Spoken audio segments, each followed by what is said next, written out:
ఉగ్రదాడి ఘటనలో మృతి చెందిన విశాఖవాసి చంద్రమౌళి అంత్యక్రియలు రేపు జరగనున్నాయి. ఆయన కుమార్తెలు అమెరికా నుంచి రావాల్సి ఉంది. ఇక వారు ఇప్పటికే అమెరికా నుంచి బయలుదేరినట్లుగా తెలుస్తోంది. నిన్న ఏపీ సీఎం చంద్రబాబు చంద్రమౌళి మృతదేహానికి నివాళులర్పించారు. పహల్గాం పర్యాటకులపై ముష్కరులు కాల్పులు జరిపిన ఘటనలో చంద్రమౌళి మృతి చెందారు.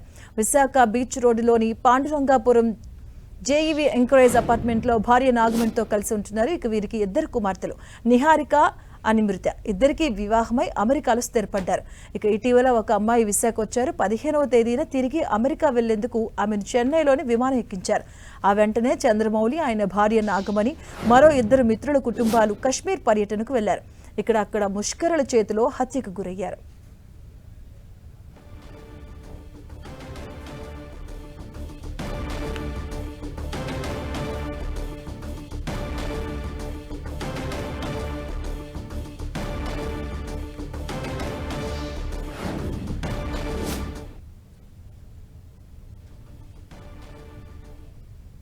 ఇదే అంశానికి సంబంధించిన పూర్తి అప్డేట్స్ మా కరెస్పాండెంట్ జార్జ్ అందిస్తారు. జార్జ్,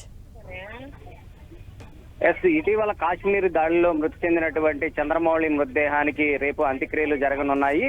అయితే ఇప్పటికే ఆయన భౌతిక కాయం విశాఖకు చేరుకుంది. నిన్న విశాఖలో చంద్రబాబు నాయుడు సైతం కూడా ఆయనకు నివాళి అర్పించారు. అయితే వాళ్ళ కూతుర్లు యుఎస్ లో ఉండడంతో వాళ్ళ ఇద్దరు కుమార్తెలు వచ్చిన తర్వాత ఈ అంత్యక్రియలు అనేవి నిర్వహించాలని కుటుంబ సభ్యులు భావిస్తూ ఉన్నారు. ఈ నేపథ్యంలో ఒక 3:30 ప్రాంతంలో వాళ్ళ ఇద్దరు కూతుర్లు సైతం కూడా విశాఖకు చేరుకుంటారు. ఆ చేరుకున్న తర్వాత ఎక్కడైతే కనకదుర్గ నర్సింగ్ హోమ్ లో ఆయన భౌతిక కాయాన్ని ఉంచడం జరిగింది. అక్కడకు వెళ్లి సందర్శించిన తర్వాత కుటుంబ సభ్యుల సమక్షంలో రేపైతే అంత్యక్రియలు నిర్వహించనున్నారు. అయితే ఈ ఘటనకు సంబంధించి విశాఖ మొత్తం కూడా ఒక్కసారిగా ఉలిక్కిపడింది. ఎందుకంటే 6 అంటే 3 ఫ్యామిలీలు కలిసి వాళ్ళంతా కూడా సరదాగా కాశ్మీర్ వెళ్లారు. ఈ కాశ్మీర్ వెళ్లిన నేపథ్యంలో చంద్రమౌళి ముష్కరుల దాడికి గురవడం జరిగింది. ఎందుకంటే ఆయన కింద ఉండిపోయాడు. ఆ ఫోటోగ్రాఫర్ వచ్చి ఫోటోలు తీసేందుకు సైతం కూడా వాళ్ళు సిద్ధమైన నేపథ్యంలో అందరూ కూడా ఫ్యామిలీస్ అంతా కూడా వాష్రూమ్ కి వెళదామని చెప్పి వారు పైన ఉండిపోయారు.